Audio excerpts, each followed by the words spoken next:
বেঙ্গালুরুতে বিজয় উৎসবে মৃত্যু মিছিল কাণ্ডে ইতিমধ্যে এফআইআর দায়ের করা হয়েছে। আরসিবির বিরুদ্ধে দায়ের করল বেঙ্গালুরু ক্রিকেট অ্যাসোসিয়েশন। গতকালের ঘটনা 24 ঘন্টা পর এফআইআর দায়ের। আরসিবি চ্যাম্পিয়ন হবার পর বিজয় মিছিল, আরসিবি আইপিএল চ্যাম্পিয়ন হবার সেলিব্রেশনে পদপিষ্টের ঘটনা। গতকাল চিন্নাস্বামী স্টেডিয়ামের বাইরে এই পদপিষ্টের ঘটনায় 11 জনের মৃত্যু হয়। সেই ঘটনায় এফআইআর দায়ের করল বেঙ্গালুরু ক্রিকেট অ্যাসোসিয়েশন। বেঙ্গালুরুতে বিজয় উৎসবে মৃত্যু মিছিল কাণ্ডে এফআইআর দায়ের। আরসিবির বিরুদ্ধে এফআইআর দায়ের বেঙ্গালুরু ক্রিকেট অ্যাসোসিয়েশনের। গতকালের ঘটনার 24 ঘন্টা পর এফআইআর দায়ের। আরসিবি চ্যাম্পিয়ন হবার পর বিজয় মিছিল, আরসিবির আইপিএল চ্যাম্পিয়ন হবার সেলিব্রেশনে পদপৃষ্ঠের ঘটনায় 11 জনের মৃত্যু হয়।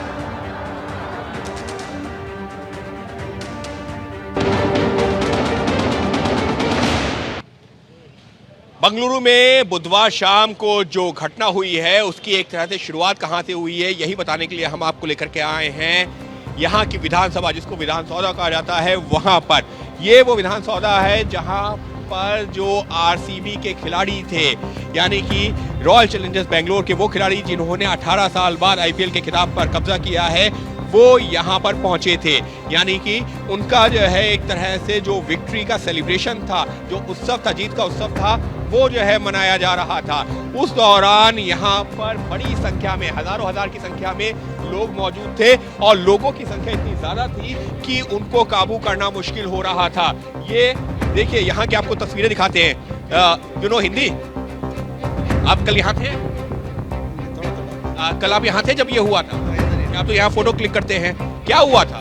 ये बहुत आदमी बहुत ज़्यादा हो गए ना। দেশের সব রাজ্য এবং কেন্দ্রশাসিত অঞ্চলকে স্বাস্থ্য মন্ত্রকের তরফ থেকে নির্দেশ পাঠানো হয়েছে দেশ জুড়ে কোভিড চিকিৎসার কি পরিকাঠামো রয়েছে, কতগুলি বেড, কতগুলি ভেন্টিলেটর, কতগুলি আইসোলেশন ওয়ার্ড রয়েছে, কোভিড চিকিৎসা সংক্রান্ত ওষুধের যোগান ঠিক রয়েছে কিনা, এই সমস্তটা মক ড্রিল করে দেখে নিতে এবং কোভিড নিয়ে সতর্ক থাকতে, শ্বাসকষ্টজনিত সমস্যা নিয়ে আসা রোগীদের দিকে বাড়তি নজর দিতে এবং সাধারণ মানুষকে নির্দেশ দেওয়া হয়েছে, পরামর্শ দেওয়া হয়েছে যে জনবহুল জায়গা, ভিড় এড়িয়ে চলতে এবং যদি এই ধরনের কোভিডের উপসর্গ আছে, এমন শারীরিক সমস্যায় কেউ ভোগেন, তাহলে নিজেকে আইসোলেট করে রাখতে।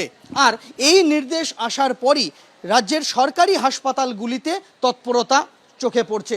বিভিন্ন জায়গায় যেখানে কোভিড চিকিৎসার পরিকাঠামো অতীতে ছিল, অতীতে কোভিড ওয়ার্ড ছিল, সেই সমস্ত জায়গায় সেই পুরনো পরিকাঠামোগুলোকে আরেকবার ঝালিয়ে নেওয়া হচ্ছে এবং এই ইতিমধ্যেই স্বাস্থ্য ভবনকে বিভিন্ন সরকারি হাসপাতালের তরফ থেকে স্ট্যাটাস রিপোর্ট পাঠানোর কাজ শুরু হয়ে গেছে।